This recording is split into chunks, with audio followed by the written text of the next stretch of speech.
It's honestly official, the King of the Hill revival is a banger. They landed the continuation perfect. Like when I'm telling you, even though it's been years since we've had these characters, they have all aged and changed exactly how you would expect them to in the later stages of their lives. Especially Bill, unfortunately. 2020 was rough on him. Like, it was honestly beautiful to see people like Hank and Peggy start to adapt to how this world is. And Bobby as an adult now is honestly peak. He's still hilarious, but it's with a way different situations and maturity as we see Bobby in his early 20s. Everyone has aged gracefully and they picked up the torch right where they left off. The King of the Hill revival is a banger and more reboots should study to be like this one. I truly hope it gets way more seasons. I definitely need to see more adult Bobby adventures.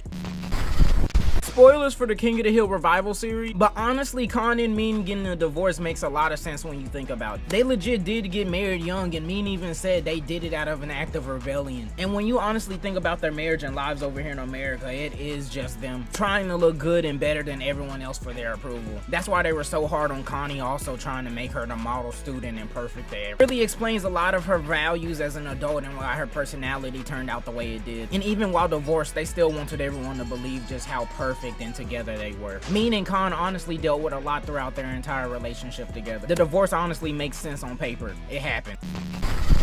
As of this revival season, Hank and Peggy are actually pretty wealthy now. The whole reason they left Ireland in the first place for Saudi Arabia was because this company Armco offered Hank an extreme amount of benefits as well as way higher pay to work on propane over there. Even though Hank and Peggy invested a lot of their savings into the pig eradication business that failed, Peggy did pull out her money in enough time when the company had peaked due to Hank's advice. And now Peggy says she's even tripled the money they had initially. I never imagined Hank and Peggy would end up this rich, but I'll be real, the Hill family deserves it. They might even be millionaires.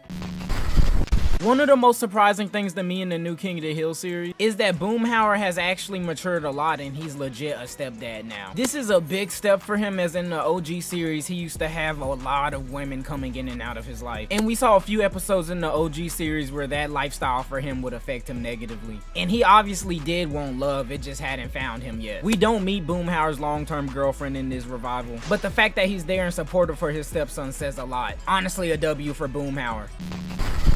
I didn't expect this in the King of the Hill revival, but we actually got a scene with all three Hill brothers at least somewhat in the same room. And honestly, the relationships each brother has with each other is very different and interesting to me. Junichiro and Hank, as far as we know, have only met once. And while very similar, it's very difficult for them to bond with each other being from two different countries and not really knowing of each other until their 40s. GH and Hank, on the other hand, were born in two wildly different eras. And with a generational gap like that, the sibling relationship is bound to be somewhat strained. Hank is really stuck in the middle here, as he's the only brother to spend the most time with Cotton as well as meet both of his siblings. And he even has to be that male role model for GH. In a funny sense, the Hill family is just very odd and broken.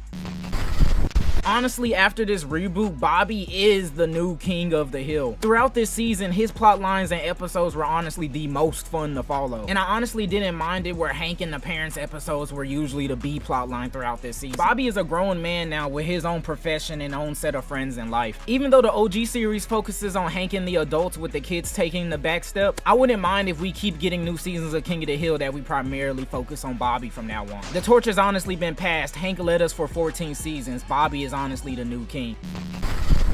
So in the new King of the Hill revival series, at only 21 years old, Bobby runs and owns a Japanese-German fusion cuisine restaurant called Robata Chain. Technically, he's a 15% owner with Chain Wasana-song and his family, but Bobby is there every day grinding. It is legit his restaurant. They just provide the funding. And he has a chef named Emilio, and he actually doesn't use propane at this restaurant to Hank's disapproval. They get over it, but Bobby's really his own man now. This became Bobby's passion and dream as he grew up over the weekends cooking with Hank. It's pretty cool. Bobby legit ended up being someone so responsible and dedicated to their craft. Easily one of the coolest parts of the King of the Hill revival. Bobby grew up perfect. Honestly, one of the most surprising things in the King of the Hill revival was the fact that Buck Strickland is still alive. You would assume after his multiple heart issues and bypass surgeries, as well as extremely reckless and spiraling life, that he honestly would have been gone a long time ago. But it seems like after not having Hank to carry him all these years, he started finally taking his health serious. He's not really a better person though. He scammed Hank the first chance he got and tricked him out of getting early shares in their pig eradication company. One of the only things missing from the King of the Hill revival is Luanne and Lucky. They were very missed. We only saw them for a brief shot and a photo during the revival. Unfortunately, the voice actors for Lucky and Luanne both have passed away, Tom Petty and Brittany Murphy. And at least judging by the photo that we got, Luanne seems like she went off to live happily ever after with Lucky and her family. I think it's honestly for the best to have them written off this way. Their voices were honestly very iconic for the King of the Hill series. They both just honestly feel very irreplaceable. Low-key, one of the most interesting things in this new revival is that Joseph himself still doesn't know that John Redcorn is his real father. And it's actually insane because even Bobby knows, but he doesn't let the secret get out. Now, realistically, Joseph was never the brightest character in the room, but you would think after all of these years that he would have eventually put 2 and 2 together. But I guess that really shows that Dale is his real dad. Even though not by blood, you can tell who he was raised by and who he's influenced by. It's still crazy to think about how wild the Nancy and John Redcorn situation. If we get future seasons of King of the Hill, it might be interesting for Joseph to find out one day, but I also wouldn't mind if we keep the secret forever. Things are kind of perfect how they are. So unfortunately, one of the only things missing from the King of the Hill revival is Hank's best friend and their family dog, Ladybird. It's safe to say that sadly, Ladybird has most likely passed away. She was already pretty old during the original run of the series. Bobby was about 14 and she was a pup before he was even born. That's already a pretty long life for a dog to live. It's honestly probably too painful for Hank and the Hill family to bring up. R.I.P. Ladybird, she's in doggy heaven now.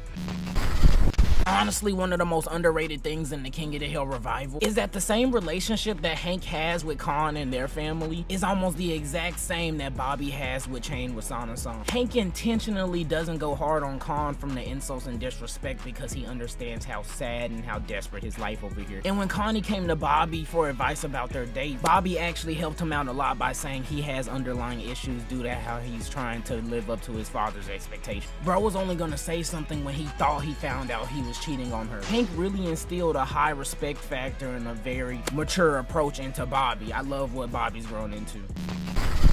This new King of the Hill revival has been ridiculously successful. It is the most watched animated series in 5 years on Disney Plus and Hulu. So honestly, I think this is a really good sign we'll be getting more King of the Hill in the future, season 15 and beyond. I would love to see how the rest of Bobby's story goes with Connie and his restaurant. Hell, he might even become a franchise owner one day and end up rich like his parents. And the retirement vibes from Hank and the whole crew this season was absolutely hilarious. They were on way more BS than ever before. Do you want more King of the Hill seasons, or are you satisfied with just this one extra season 14 letting us know where the characters ended up? One thing this new season confirmed definitely was that Bobby is Hank's greatest rival. Like, Bobby did not back down when Hank immediately thought off rip that he could make better beer than Bobby and he didn't know what he was talking about. And this was even consistent with the old series where they went head to head in a dog competition where Bobby was even better than him. And you can tell Bobby just trusts his own advice way more now when it comes to situations like the charcoal, compared to when he just let Hank take over stuff like when they did the flower competition. It's underrated, but Bobby really keeps Hank on his toes when it comes to his skill set. If I had a nickel for every time King of the Hill made an episode centered around the destruction of pigs, it's honestly pretty weird that I would have 2 nickels by now. Someone on the King of the Hill writing team must really be into pork or just really interested in farming and how pigs get taken out. Either way, King of the Hill has a really weird relationship with pigs.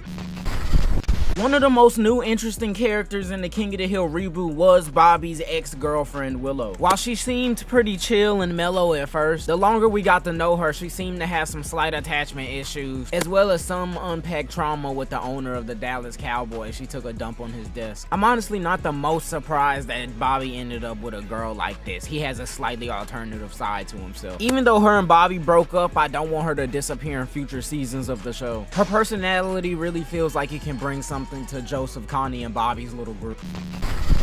With how successful it's been seeing the future of the King of the Hill series and where all of our favorite characters ended up, it would honestly be pretty dope to maybe get a King of the Hill prequel one day. Whether it be a movie or a one-off special or something, just showing us all of the goofy hijinks the original crew got into when they were in high school. Hank, Bill, Dale, and Boomhauer get into some stupidly insane stuff nowadays, but I just imagine how much funnier and wilder it was when they were younger. I at least think there's a King of the Hill audience that would want to see that. Subscribe and tell me if you would want to see a King of the Hill prequel.